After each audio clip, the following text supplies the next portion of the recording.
Ding fries are done, ding fries are done, ding fries are done. Would you like an apple pie with that? Hey, hello. No, let's start again. Hey, today I thought we would talk about some jolly and merry characters from A Song of Ice and Fire. I've kind of tried to rank them in order of least to most jolliest of these seven. I found it quite difficult though, so let me know if you disagree or if I've forgotten anyone along the way. So, also, bear in mind, not all of these characters are jolly all of the time, but they certainly have been known to be and might have a bit of a reputation for it. Of course, there's not a lot to be jolly about in A Song of Ice and Fire. There's always war going on. Anyway, let's kick off with someone who I've already talked about on this channel in the Weight and Wealth series, Robert Baratheon, King Robert. He has quite the reputation for throwing a few back and roaring with laughter. He loves a good time, and he managed to work his way into a political place where he can just live his life having a good time. Of course, he does have stresses and may not act in the most civil way. The Lannisters certainly cause him a lot of hassle. He doesn't quite get on with his wife Cersei and has treated his children badly, but for the most part he tries to be oblivious to it and live a jolly life. He's very merry. Let's have a look at some quotes about or from him. So when he goes north to see Ned to ask him to be his hand of the king, of course these stresses have been weighing on him for a few years, and Ned thinks that he seems almost a stranger to him. But, that's until he vaulted off the back of his warhorse with a familiar roar and crushed him in a bone-crunching hug. The people that give bear hugs, oh my gosh, they are the happiest. Very jolly. Right. Ned, but it is good to see that frozen face of yours. The king looked him over top to bottom and laughed. You have not changed at all. Our first introduction to Robert is him maybe looking a bit serious, but he laughs. He's making fun of his friends, like, it's good to see that frozen face of yours. He enjoys the warmth of the South and later even encourages Ned to go south. He's like, you need to come south, Robert told him. You need a taste of summer before it flees. In Highgarden, there are fields of golden roses that stretch away as far as the eye can see. The fruits are so ripe they explode in your mouth. Melons, peaches, fire plums. You've never tasted such sweetness. You'll see. I've brought you some. Eat like Santa. Even at Storm's End, with that good wind off the bay, the days are so hot you can barely move. And you ought to see the town, Ned. Flowers everywhere, the markets bursting with food, the summer wine so cheap and so good that you can get drunk just breathing the air. He indeed gets merry, but it seems like the excess, obviously, of having that way in wealth leads to a good time for him. He says, everyone is fat and drunk and rich. He laughed and slapped his own ample stomach with a thump. And the girls, Ned, he exclaimed, his eyes sparkling. Very jolly. I swear, women lose all modesty in the heat. They swim naked in the river right beneath the castle. Even in the streets it's too damn hot for wool or fur, so they go around in these short gowns, silk if they have the silver and cotton if not. But it's all the same when they start sweating and the cloth sticks to their skin. They might as well be naked. Okay, there are a few things that Robert likes doing in life. Fighting, feasting, fucking. Yeah, he's in his element as king. But who would dare have a melee with a king? We'll get onto that anyway. So the next quote I brought up is Robert laughed. Oh gosh, yes, this is when they're in the crypt. Robert laughed, the sound rattling among the tombs and bouncing from the vaulted ceilings. His smile was a flash of white teeth in the thicket of the huge black beard. Ah, Ned, he said, you are still too serious. He put a massive arm around Ned's shoulders. He's friendly, and he is not taking life too serious. He's pretty jolly. Another one. He threw back his head and roared with laughter. The echoes rang through the darkness, and all around them, the dead of Winterfell seemed to watch with cold and disapproving eyes. bit foreboding, yes. But even in a very depressing place, he is roaring with laughter. Very jolly. Another quote. Ned only needed a glance to understand the difficulty. The boys are not at fault, he told the king. You're too fat for your armor, Robert. Robert Baratheon took a long swallow of beer, tossed the empty horn onto his sleeping furs, wiped his mouth on the back of his hand, and said darkly, Fat? Fat, is it? Is that how you speak to your king? He let go his laughter, sudden as a storm. Ah, damn you, Ned. Why are you always right? His squires smiled nervously until the king turned on them. You. Yes, both of you. You heard the hand. The king is too fat for his armor. Go find Sir Aaron Sansagar. Tell him I need the breastplate stretcher. Now! What are you waiting for? The boys tripped over each other in their haste to be quit of the tent. Robert managed to keep a stern face until they were gone. Then he dropped back into his chair, shaking with laughter. A little bit of a joker. But yeah, that's number 7. Number 6, kind of joint 6th, 7th place. Thoros of Myr. He is also known to be very, well, let's see what Jaime says about him. Jaime had once heard Thoros tell the king that he had become a red priest because the robes hid the wine stains so well. Robert had laughed so hard, he'd spit ale all over Cersei's silken mantle. I bet that went down like a lead balloon. Gendry also attests to them being good drinking buddies. She screwed up her face trying to remember if her father had ever talked about Thoros. He isn't very priestly, is he? No, Gendry admitted to Arya. Maester Mott said Thoros could outdrink even King Robert. They were peas in a pod, he told me, both gluttons and sots. Meaning they were probably having a very good time. At the expense of other people, yes, but for them, they were being jolly. Quite merry. After Robert's death, though, and the forming of the Brotherhood without banners, Arya meets him, and he is quite kind to her and still kind of has this happy-go-lucky sense to him, although it must be faith. Sweetling, said Thoros, the flames do not lie. Sometimes I read them wrongly, blind fool that I am, but not this time. I think the Lannisters will soon have Riverrun under siege. The way he calls this Sweetling, like, oh bless, it's just, Yeah, he was once upon a time a jolly fellow alongside Robert, but is now more concerned with his fire. Next, we have... no, that's the wrong order. That's definitely the wrong order. We'll come back. Shagga. Okay, so he might not be the friendliest of characters, but he's definitely jolly doing what he enjoys most. Threatening and fighting. Telling Shagga and Timett how to pillage is like telling a rooster how to crow. They know what they're doing and they bloody well enjoy it. Desperate to cut off your manhood and feed it to the goats, he is always the first to laugh at Tyrion. Oh my god, yeah, when they're threatening Tyrion, Tyrion's like, how would you like to die? He's like, in my own bed with a belly full of wine and a maiden's mouth around my cock. At the age of 80, he replied. The huge one, Shagga, laughed first and loudest. The others seemed less amused. He's quite a jolly fellow, isn't he, really? We've also got another quote. When he heard the deep rumble of Shagga's laughter booming through the dark, he followed it to the Stonecrows in their small corner of the night.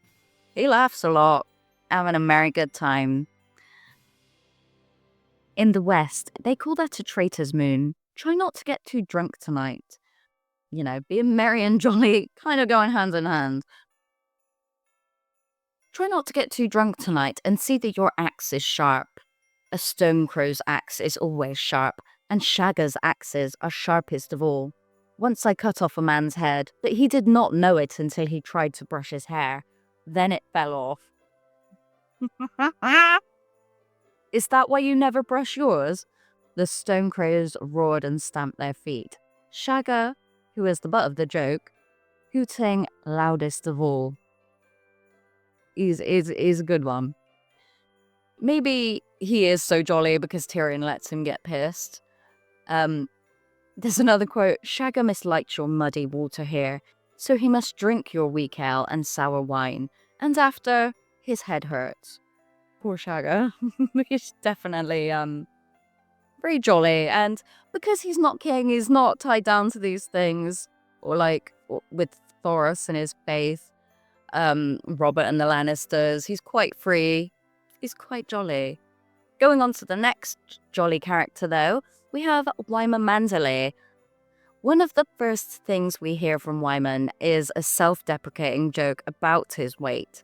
We've been told of him so far that he is, Lord too fat to sit a horse. The man isn't stupid. He knows the joke going round about him, and his first intro is himself apologizing to Caitlin for traveling so slow, even though he's come to join, for the war itself.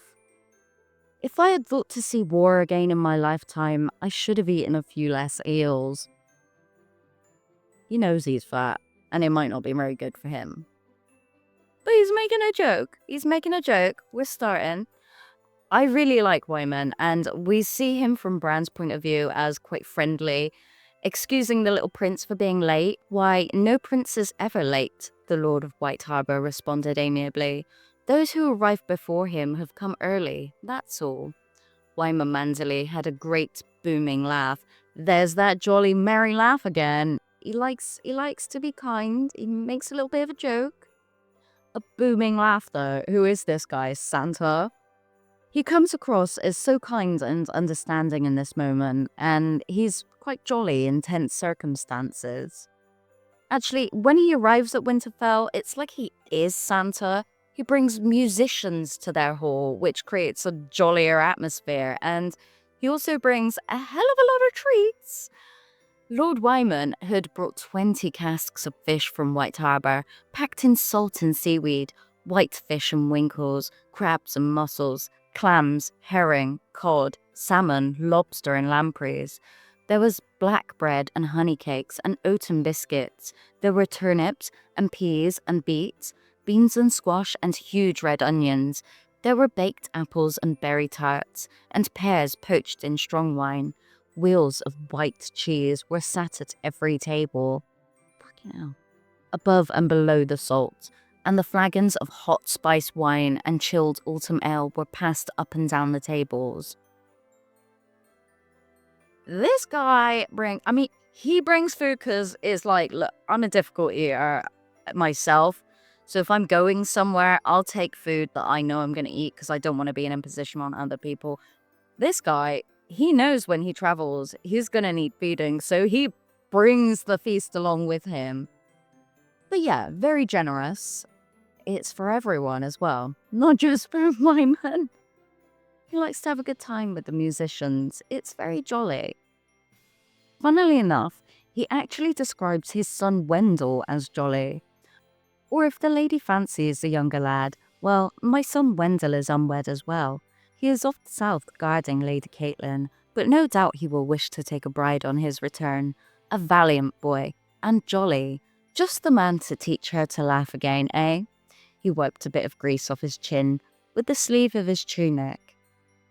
He comes across as pretty jolly himself in these actions. I mean, wiping grease on your sleeve, that's pretty carefree.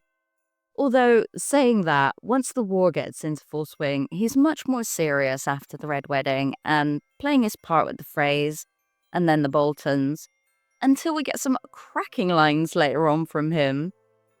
The Lord of White Harbour bit a sausage in half when he's, accused of murdering one of the Walders. He bit a sausage in half. I confess, he wiped the grease from his lips with his sleeve again. I confess that I know little of this poor boy. Lord Ramsay's squire, was he not? How old was the lad? The way he's putting it up as a little joke, I confess, num. I confess I don't know jack shit, Anyway, he's replied with 9 on his last name day. So young, said Wyman Manderly, though mayhaps this was a blessing. Had he lived, he would have grown up to be a Frey. Fucking oof! Fucking oof! Wyman, too carefree, too jolly maybe. Hilarious though, again wiping grease on himself. I'm hoping he survives his injuries and we get some more cracking jolly lines from him. So, the next person we're going on to, proving you don't need to be fat to be jolly, Dolorous Edd Tollet. Oh, what a bloke. What a bloke. Oh my god, this guy. He's in the Santa fucking setting because he's up at the wall. How can a man be jolly up there? I don't know. He kind of is in this, like, I'm depressed, I've got to make a joke about it way. Oh my god. He comes out with some really good lines. Edd, I never win anything. The gods always smiled on what, though?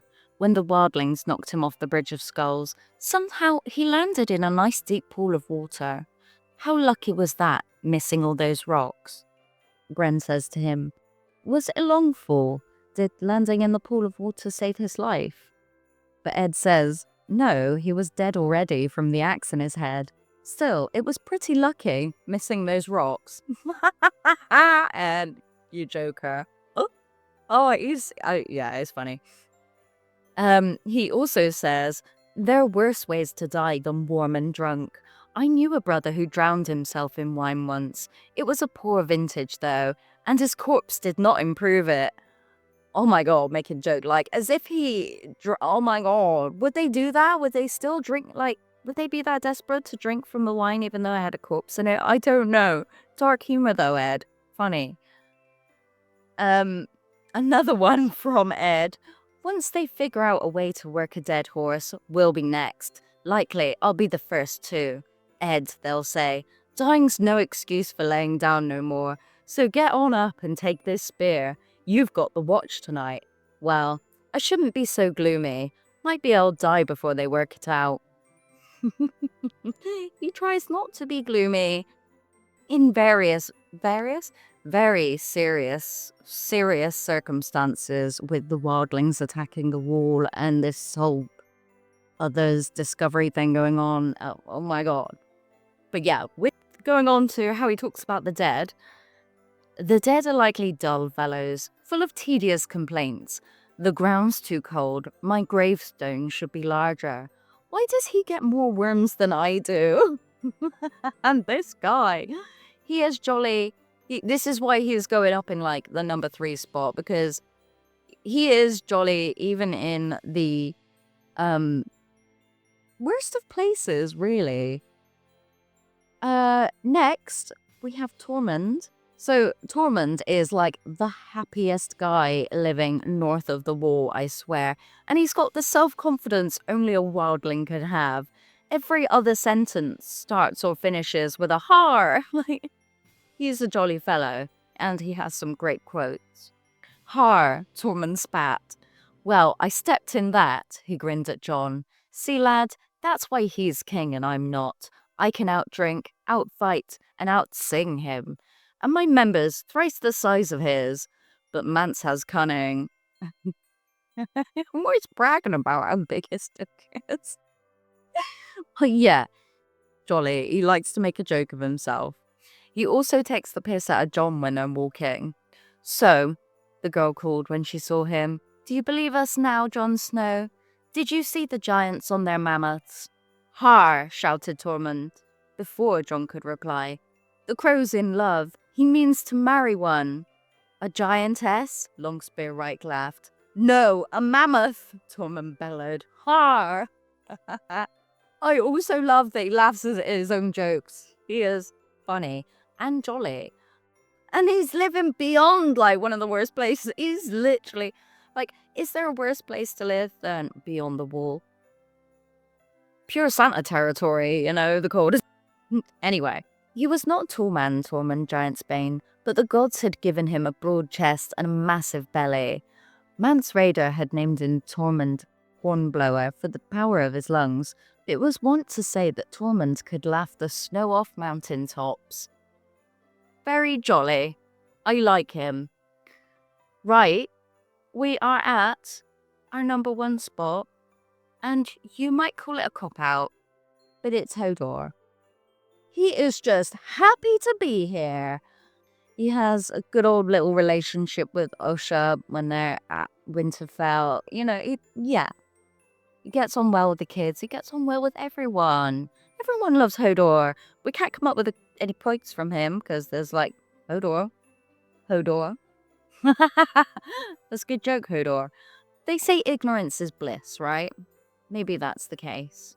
But he is definitely the jolliest, merriest fellow that I can think of in A Song of Ice and Fire, because he is just happy to be along for the adventure, even if it's just playing around the castle. Love Hodor. Who have I forgotten? And also, do you know what? I was quite upset with myself that I couldn't find any like jolly, merry women, really. I mean, I guess in this world they don't have too much to be carefree, you know, jolly and merry about. But if you can think of any, please let me know.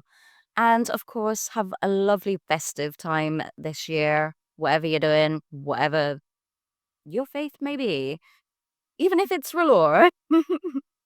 I'll see you next time. Have a good day. And yeah, don't forget to like and subscribe. Cheerio.